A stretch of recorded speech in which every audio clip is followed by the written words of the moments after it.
Doctor ने गलत injection लगा दिया और मेरे पेशेंट की जान चली गई।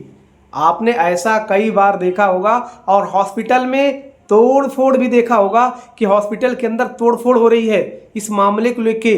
साथियों, अगर आप किसी पेशेंट को छोटी सी गलत दवा दे दो तो पेशेंट की जान जा सकती है और इसी को हम लोग बोलते हैं एडीआर, यानी कि एडवर्स ड्रग रिएक्शन। और आपने बहुत सारे केसेस देखा होगा कि लोगों का आरोप होता है कि मेरे पेशेंट को गलत दवाई लगा दी गई, मेरे पेशेंट की जान चली गई। सच दोस्त बताऊं तो कोई डॉक्टर, कोई स्टाफ किसी भी पेशेंट की जान लेना नहीं चाहता।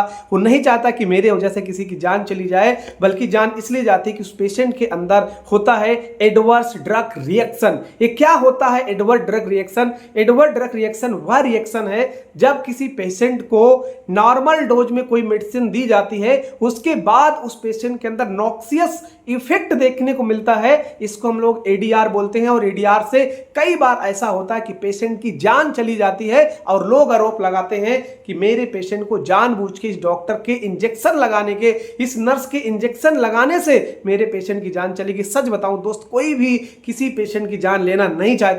ये एडीआर है और मैं समझाना चाहता हूं कि लोगों को एडीआर क्यों होता है, क्या होता है एडीआर, और अगर एडीआर हो जाए तो आपको क्या करना चाहिए, यानी कि कैसे उसका रोकथाम कर सकते हैं। साथियों, तो हम लोग बात करेंगे एडीआर को रोकने के लिए भारत सरकार ने 2010 में एक टीम बनाई, एक संगठन बनाया जिसका नाम है फार्माकोविजिलेंस। फार्माकोविजिलेंस कैसे काम करता है साथियों? फार्माकोविजिलेंस एक साइंस है, एक विज्ञान है जो कि किसी भी मेडिसिन के सेफ्टी को सर्विलेंस करने के लिए, उसकी सेफ्टी को देखने के लिए बनाया गया है कि अगर यह मेडिसिन लोगों पे ज्यादा रिएक्शन करेगी, ज्यादा इसके साइड इफेक्ट आएंगे, तो ऐसी मेडिसिन को बंद कर दिया जाएगा। लेकिन वो मेडिसिन तभी बंद की जाएगी, उसमें आपकी हेल्प चाहिए। हेल्प कैसे?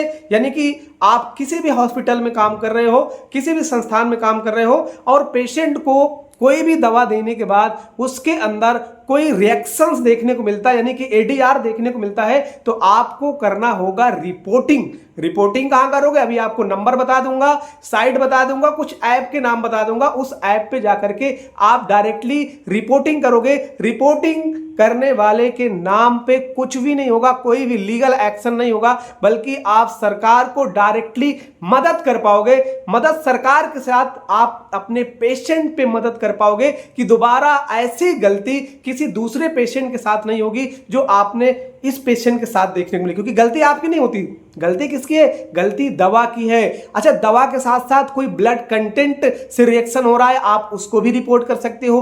कोई डिवाइस से पेशेंट के अंदर रिएक्शन आ रहा है, आप उसको भी रिपोर्ट कर सकते हो। ये सब हम फार्माकोविजिलेंस के अंदर पढ़ने वाले हैं। फार्माकोविजिलेंस एक साइंस है जो मेजर सेफ्टी देती है आपको किसी भी ड्रग रिएक्शन के रूप में। ये ड्रग रिएक्शन क्या होता है? अभी आपको मैंने बताया कि कोई एक पेशेंट है, मान लीजिए कोई पेशेंट है, उसको 1 ग्राम हम किसी पेशेंट को एंटीबायोटिक दे दिए और एंटीबायोटिक देखने के बाद जो उसका नॉर्मल डोज था उसको देने के बाद पेशेंट के अंदर बहुत ज्यादा नॉक्सियस इफेक्ट आए, पूरी बॉडी रेड हो गई, ब्रीथिंग प्रॉब्लम हो गई, इसी को एडीआर बोलते हैं। क्या बोलते हैं इसी को? एडीआर। और एडीआर जो ए होता है इसको हम लोग विजारे एडीआर बोलते हैं, क्योंकि आपने पेशेंट को नॉर्मल डोज में मेडिसिन दिया और नॉर्मल देने के बाद पेशेंट के अंदर साइड इफेक्ट आ रहा है, तो ऐसे इफेक्ट तो आपको फार्माकोविजिलेंस में जाकर के क्या करना पड़ेगा?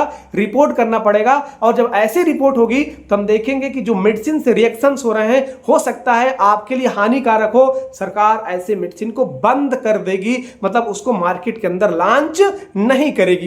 ये फार्माकोविजिलेंस बनाने का उद्देश्य क्या था दोस्तों? 1960 में एक दवा आई थी थायोमाइडोल। तो उस ड्रग्स को देने के बाद जब उसका ट्रायल चला तो बहुत सेफली था, कोई प्रॉब्लम नहीं हुई। लेकिन फिर देखने को मिला कि उस दवा के लेने के बाद कंजेनाइटल मॉलफॉर्मेशन देखने को मिलने लगा। तो सरकार बोलती कि भैया हो सकता है कि ट्रायल में गलती हो गई हो, किसी पेशेंट के ऊपर अगर कोई साइड इफेक्ट आ रहा है तो ऐसी मेडिसिन हम कतई भारत के अंदर नहीं चलने देंगे। भारत क्या, पूरे वर्ल्ड के अंदर ऐसी मेडिसिन को बंद कर दिया जाएगा, ऐसी कंपनी को रोक दिया जाएगा कि वो इस प्रकार की मेडिसिन ना बनाए तो और उसके अंदर रिसर्च करे। आपने देखा होगा कि हाल फिलहाल बहुत सारी मेडिसिन को बंद भी कर दिया गया। एडीआर के 5 टाइप्स होते हैं, A B C D E. पहला क्या होता है? ऑगमेंटेड। ऑगमेंटेड क्या होता है दोस्तों? ये डोज डिपेंडेंट होता है, मतलब हमको ऑलरेडी पता है कि अगर इस डोज के ऊपर हम पेशेंट को ड्रग्स देंगे तो हो सकता है पेशेंट के अंदर इसका इफेक्ट देखने को मिले। एग्जाम्पल, हम किसी को इंसुलिन दे रहे हैं और आपने गलती से इंसुलिन ज्यादा दे दिया तो पेशेंट को हाइपोग्लाइसेमिया हो जाएगा। ऑलरेडी आपको पता है, इसको ऑगमेंटेड बोलते हैं, क्योंकि आप ये डोज डिपेंडेंट है, पता है ऑलरेडी कि ऐसा करेंगे तो ऐसा पेशेंट के साथ हो सकता है। दूसरा साथियों जो टाइप्स होता है उसको बोलते हैं विजारे। विजारे क्या होता है? अनएक्सपेक्टेड होता है, अनप्रिडिक्टेबल होता है, पता नहीं होता। मान लीजिए किसी को हमने एंटीबायोटिक दे दी, एंटीबायोटिक देने के बाद पेशेंट के अंदर साइड इफेक्ट देखने को मिला, इसको विजारे बोलते हैं।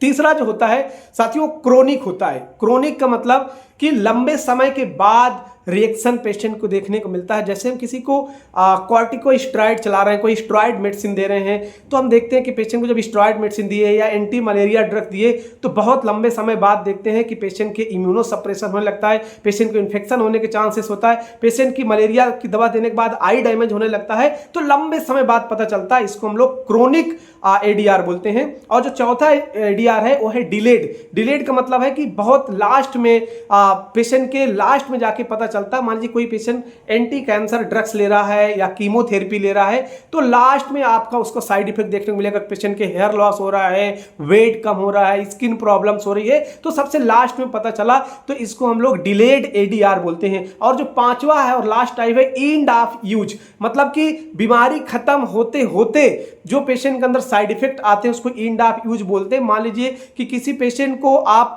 अल्कोहल छुड़ाने की दवा दे रहे हैं तो उसके अंदर विड्रॉल सिम्टम आने लगता है। अगर आप पेशेंट को दवा नहीं देंगे तो अब पेशेंट को विड्रॉल सिम्टम आने लगे तो वो पेशेंट को दवा चाहिए ही चाहिए। तो ऐसे 5 प्रकार के एडीआर हो रहे हैं। साथियों, आप कहीं भी प्रैक्टिस कर रहे हो, किसी भी हॉस्पिटल में प्रैक्टिस कर रहे हो, आप पेशेंट की सेफ्टी के लिए अगर कोई एडीआर आपके हॉस्पिटल में होता है तो आप क्या करोगे, एक टोल फ्री नंबर है, अभी आपको मैं नीचे दे दूंगा, उसके अंदर 1800-180-3024 पे आप क्या कर सकते हो, कॉल करके एडीआर रिपोर्ट कर सकते हो। आपके ऊपर कोई कार्रवाई नहीं होगी, बल्कि आप पेशेंट के सेफ्टी के लिए जो रिपोर्ट करेंगे उसका बेनिफिट मिलेगा। उस ड्रग्स पे रिसर्च होगी कि ड्रग्स से क्यों साइड इफेक्ट देखने को मिल सकता है। हो सकता है किसी पेशेंट को आप ड्रग्स दे रहे हो, आपको पता है इससे वोमिटिंग हो रही है, पर अब आप उस पेशेंट से उसको डायरिया होने लगा उस दवा से, तो हो सकता है दवा के अंदर कोई चेंजेस आए, इसलिए भी आपको रिपोर्ट करना जरूरी है। कब रिपोर्ट करना है? जब आप पेशेंट को नॉर्मल डोज दे रहे हो, उसके बाद पेशेंट के अंदर कोई साइड इफेक्ट देखने को मिल रहा है, तब आपको एडीआर रिपोर्टिंग करनी है। सोचिए कि किसी पेशेंट को 500 mg ड्रग्स देना था, आपने 1000 mg दे दिया, तो उसमें एडीआर रिपोर्ट नहीं करना। क्यों नहीं करना? क्योंकि उसमें आपने डोज ज्यादा दे दिया।